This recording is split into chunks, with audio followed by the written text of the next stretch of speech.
listening to this speech gives credence to the fact that there's a conspiracy theory. And if you don't believe it, have a look at that very seriously, because that is their code word, a new world order. It's been used by Bush, it's been used by Clinton, it's been used by Brown, Blair, the whole lot. New world order. This is what they've been selling now for ages. And that entails this nation being sold into Europe. And just to make sure that we accept it, they've destroyed the economy by taking 2.4 trillion. That's what it is. It's 2.4, 1.3, plus the rest of the loans he's raising, plus the 50 billion he's throwing at the banks now. That's 2.4 trillion. So our economy is literally destroyed. Then, a couple of years ago, he sold off half our gold reserves at $275 an ounce, when normally it's around average about 350, 360. And then shortly after that, against advice he did that. That's why they call him Bottom Brown in the city. And then it went up to $170 an ounce. That cost us losses of billions, this man. That's the right sort of decision he makes. That's what he calls a right decision. So when he says the word right, it must be a code word to somebody else, saying this is what we're doing, and you can put your money in or do something like that. Because right decisions that he says are right decisions, all wrong. Look what he did. Blair promised us twice in the Parliament, and the question was, will we have a referendum on Europe? Yes, he said. And then the next question across the Parliament, because I was watching this debate, I watched just about every debate in Parliament, where the Prime Minister's there, question time. Well, Mr. Blair, I want to get this straight in my mind.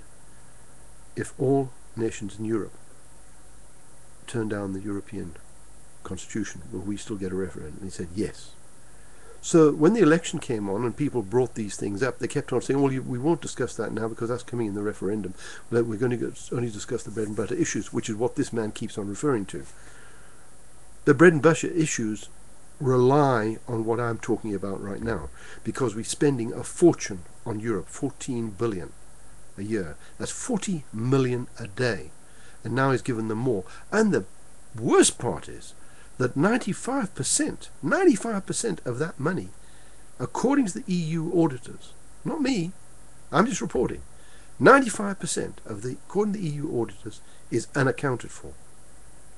That's a tremendous percentage. Where do they get this from? It's 1/20th that's actually getting through. And when I phoned up the Conservative Party and the Liberal Party, they wouldn't even talk to me about it. We've got to actually do what old Oliver Cromwell did. But seeing the monarchy won't do it, we've got to do this ourselves as people. We've got to get together, and at this coming election, we've got to clear that Parliament. Because every MP there who sat there and nodded all this stuff through without demanding answers, and I'm talking about Cameron as well, I have sat through and watched every one of those question times, and I've never heard them ask what's happening to that 95% of money. Why are we paying more? Why are we spending 4 billion more? You know that 95% of this money is missing. Nothing's ever been said.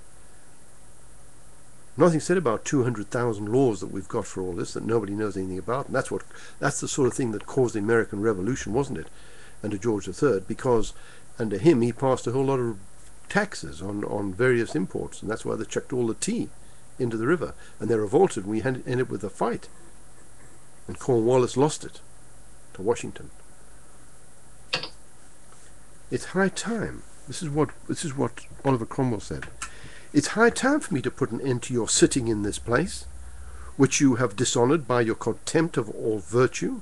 I would also add democracy, the contempt for our democracy, and handing us into a dictatorship. Contempt for our way of life. Contempt for our values, contempt for our Parliament, and everything else, and defiled your practice of every vice.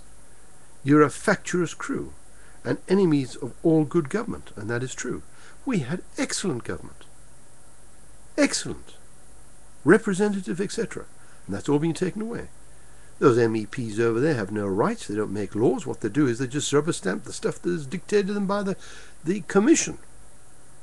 And Europe is what? 80% Catholic, which has been dominated by dictatorships. So we are allowing dictatorships now we're 80%. We haven't got any swing in that grouping. We are just a Protestant nation that has no rights anymore. You're a pack of mercenary wretches, is what Oliver Cromwell called that Parliament, and would, like Esau, sell your country for a mess of pottage. And that's exactly what they've done. They've sold our country out. We couldn't stop them. I've written to Parliament, I've written to my MP, I've written to the Queen, I've written to everybody. And you think we could even get a reply? And like Judas, betray your God for a few pieces of money? Is there a single virtue now remaining amongst you? Is there one vice you do not possess? You have no more religion than my horse. Now, that's a very important saying. You know, a man who is God-fearing would not lie to you. He would not say one thing and then do another and then continue to do exactly the other thing and keep on lying. These are like con men. Gold is your God. Not the people, not your country. Gold. They've sold us out. Which of you have not bartered your consciences for bribes? Well, we've heard all about that recently, and we know what goes on in Europe. Nobody could care over that. You are grown intolerably odious to the whole nation. You're saying, get out, you're finished. You were deputed here by the people to get grievances redressed. In other words, we have laws, and those grievances had to be redressed. What was my grievance, and what a lot of other people's grievance was, they were handing over our powers on law and everything else to Europe, on foreign affairs, and on transport, defence, immigration, criminal justice, sovereignty, and what's the other one? Foreign policy to Europe. We've been writing and trying to stop, and you know what? They've ignored us, absolutely ignored us. There's our grievances that they've ignored, and plus a lot of other stuff. So, take that shining bauble there and lock up the doors. In the name of God, go. And I think that's about time we said that to this government as soon as we can. So what do? Before that election, start getting hold of your MP. Right now, start getting hold of him and demanding a referendum. Demand it from him and tell him that he's out if he doesn't, and get your friends to do the same thing. Either get them to watch these videos I've been doing, etc. Because we've got to start getting back control of our country. Ask the Jews what it's like to have no country. Also, demand that that they start doing something about this constitution, and demand that we want an election as soon as possible. And if they will not give you answers and all these things, you know what we must do?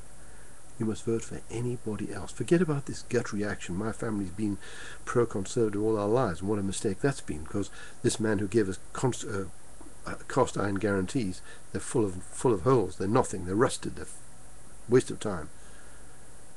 Even Hanan's resigned, and he told me in the last election to not vote for them. He said, go and vote for somebody else, because he knew what was going on.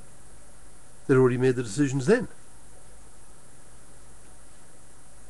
Don't vote for Labour. Don't vote for the Liberals. They've all had one policy. So now start voting for other parties. Vote for independence, so we can have independent thought in the Parliament, not held down by one party policy. Let us vote for UKIP, and even vote for BNP, yes, because we've got to change the British Parliament, clear it out, as our friend Cromwell did. But we the people are going to have to do this. We've got the democracy now, what's left of it, and we've got to start clawing it back. Everything that our forefathers fought for has got to be got back. Thank you very much for listening, and I hope that it gives you some ideas about what's been going on. Thank you very much.